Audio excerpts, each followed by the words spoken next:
আসসালামু আলাইকুম। তো প্রথমবার আমরা অনলাইন থেকে ইউনিকিউটার অর্ডার দিলাম। তো এই ইউনিকিউটারটা আনার কারণ আমরা কিছু কোয়েল পাখির বাচ্চা ফোটাবো, যার কারণে নিয়ে আসা। তো আমরা প্রথমেই আমরা কোয়েল পাখির বাচ্চা দিতে পাই নাই, মানে কোয়েল পাখির ডিমটা বসাতে পারি না। এর কারণ আমাদের কোয়েল পাখির ব্রিডিংয়ের জন্য মরগ নেই, এর জন্য একটু সময় লাগবে। তো এর জন্য ভাবলাম যে সময়টাকে লস না দিয়ে মুরগি ডিম বসাই। তো আমাদের কাজিনদের থেকে যে ফার্মি মুরগির খামার ছিল, তো সেখান থেকে আমরা প্রায় 60 পিস ফার্মি মুরগির ডিম নিয়ে আসছি। যেহেতু ওরা বাচ্চা ফোটাইছে, এর জন্য আমি ওখান থেকে 60 পিস ফার্মি মুরগির বাচ্চা নিয়েছি।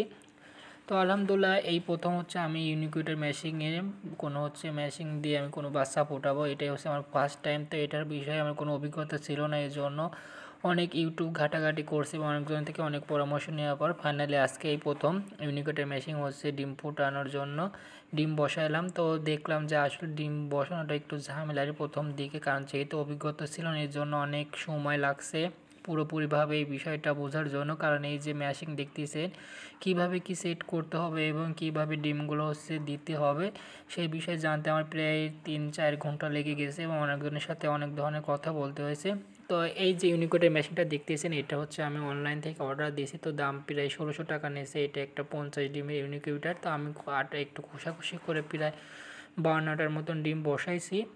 তো এই যে দেখতেছেন ডিমগুলো আমি লেখালেখি করতেছি। এই মেন কারণ ইউনিকিউটার মেশিনে, যেহেতু এটা আমার অটো না, এটা আমার হাত দিয়ে মাঝে মাঝে ডিমকে প্রায় 4 ঘন্টা পর পর দিনের ভিতর মানে ডিমটাকে উল্টাই দিতে হবে। এই জন্য ডিমের যাতে চিহ্ন দিয়ে দিচ্ছে, যাতে ডিমটা কোন ফিল উল্টানো হলো এটা যাতে বোঝার জন্য এই মেশিনে এরকম করে ডিম বসানোর পূর্বে ডিমের গায়ে এরকম চিহ্ন দিয়ে দিতে হয়। তো যারা ইউনিকিউটার বাচ্চা ফোটান তারা হয়তো জানবেন বা অনলাইনে অনেকে দেখে থাকবেন। তো সবগুলোকে এরকম চিহ্ন দেওয়ার পর ডিমগুলো মেশিনে বসায় দিলাম। তো মেশিনে বসায় দেওয়ার পর যে প্রথমে যে জিনিসটা দেখতে হয় যে হাইড্রো মেশিন এবং যে টেম্পারেচারের যে সেটটা, ওটা তাপমাত্রা একই আছে কি না। তো অনেক বিষয়ে বোঝার আছে। তো নেক্সট ভিডিওতে আমি অবশ্যই দেখাবো যে কীভাবে একটা ইউনিকিউটার মেশিনে ডিম বসাবেন এবং কী কী বিষয় আপনাকে অবশ্যই জানতে হবে ডিম বসানোর পূর্বে। তো অবশ্যই সেই বিষয়টা আমি আপনাদেরকে জানাবো নেক্সট ভিডিওতে। তো সবাই আমার পেজটা ফলো দিবেন, যারা আমার ভিডিওটা রেগুলার এবং নিয়মিত দেখেন থাকেন অবশ্যই পেজটা ফলো দিবেন। এতে করে আপনারা নিত্য নতুন অনেক কিছু শিখতে পারবেন খামার বিষয়। তো এই দেখেন আমাদের যে বলের বাচ্চা ছিল সেটা প্রায় হাফ কেজি ওজনের হয়ে গেছে। তো আলহামদুলিল্লাহ বলের বাচ্চাগুলো অনেক বড় হয়ে গেছে। তো আজকে আমরা বয়লার শেল্টার, মানে বয়লারটা এখান থেকে শেল্টারে আমরা একটা ঘর তৈরি করতেছি, মানে একটা জায়গা তৈরি করতেছি। এখন থেকে আমাদের বয়লারগুলো আমাদের সেই শেল্টারেই থাকবে, কারণ বয়লারগুলো যেহেতু একটু এখন বড় হয়ে গেছে, এজন্য আমাদের খাঁচার ভিতরে রাখতে একটু সমস্যা হচ্ছে, যেহেতু বয়লার স্টক করে, এজন্য আমরা বয়লারের জন্য জায়গা তৈরি করেছি। অবশ্যই আপনাদের আমি দেখাবো। তো এই যে ডিমগুলো দেখতেছেন, এই সম্পূর্ণ ডিম কিন্তু ফার্মি মুরগি। তো ডিমগুলো প্রথমে যেহেতু ময়লা থাকে, এই জন্য ফার্মি মুরগির ডিম।